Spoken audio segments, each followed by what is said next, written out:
Government's an investment. We're building a bunch of gigafactories. Let's say I'm building one. It's going to cost me $5 billion, and I'm going to make LiFePO4 batteries or LFP batteries or NCM or whatever chemistry.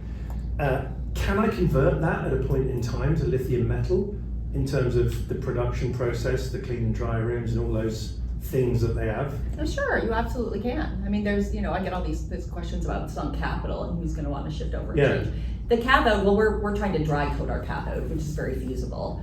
Generally, the cathode line isn't going to change. We use a lot less footprint because we don't have all of these formation cycles you have to do for 3 weeks to make the anode in situ. So it's a lower footprint facility, which is going to be why it's kind of going to be fun for us to build the first demo. Well, and you're also technically making pre-cam, not cam either, because you're not lithiating the cathode at the source, right? Yes, that's a good point. That's a good point. So it takes a whole. Well, we're having my a workshop cathode guy on called stage. me But on it takes the whole step out. It does. It takes That it middle out. step is gone. And trust me, if lithium ion could lithiate vanadium, they would have done it. They all tried. Panasonic, everyone and their brother tried. Hydro-Quebec tried. It's like you can't lithiate graphite, you can't lithiate vanadium. That's just sort of how it goes. Yeah. Did you see that? They were in a live workshop on stage. Well, but we've been doing this for 4 weeks now since we signed that agreement. That's We've been true. working together to get the path. And so, like, when you look at our path forward, we announced that we have a 12-month sort of working arrangement to finalize the agreements, and our end path is towards something that might look like a joint venture. But the goal is, regardless of how that forms, is to develop a process to integrate and build batteries here in Alberta. And that's the ultimate goal for what we're trying to accomplish. Right. We love Alberta. I'm still trying to convince Emilie and Amelie to move.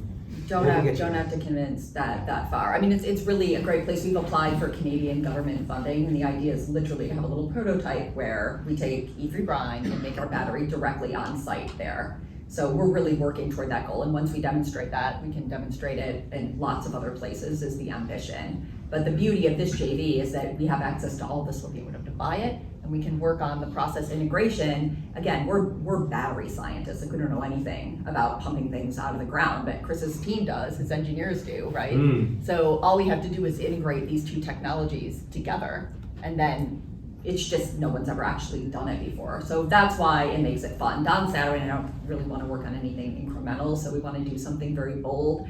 And again, this one just isn't rocket scientist, and we have the best partner. Our companies are great peer groups. There's a very great culture fit. So I think we're just going to be able to move quickly. I'm also conservative as a scientist, right? So everything we do, we test in batteries. We don't just make the piece of metal and say, oh, it hits our spec. No. We actually cycle it. So we've taken our time to make sure that we're completely aligned, to make sure that the numbers work out, to make sure before we leap forward. But we have a plan. Chris, why are you partnering in this way? It feels so disruptive, so potentially game-changing.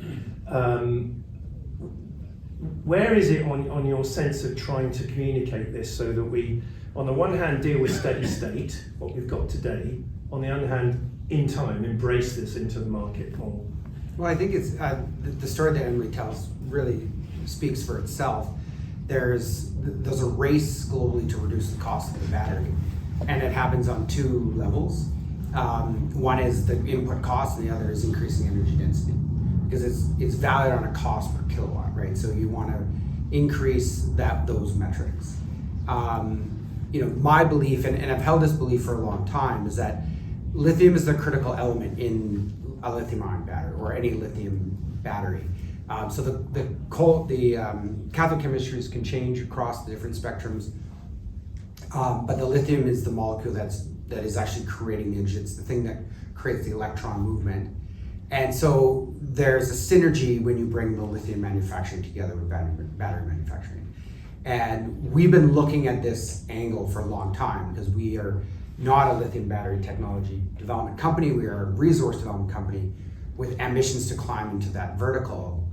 And we didn't really have ambitions to create our own technology. It wasn't what we were trying to do. So we looked around at opportunities. So we've evaluated the landscape, and there is synergies definitively in traditional cathode, but there's direct synergies with being able to reduce a significant amount of the back-end capital what E3 is developing, and directly plate lithium metal into a copper plated anode which is where Emilie's technology takes it and creates the battery, and that synergy drastically reduces the cost of manufacturing. But as Emilie pointed out, I mean, you can do it elsewhere. You can mix carbonate into water, and you can do it. But if you want to do it commercially, you don't necessarily want to have to go and buy your carbonate at market prices to dissolve it in water to make a lithium solution to do the plating. So that synergy, I think, is what drove us to talk to Emilie, and we met each other very early on in our project development. So we've been working together for a long time to see how this could shape and form.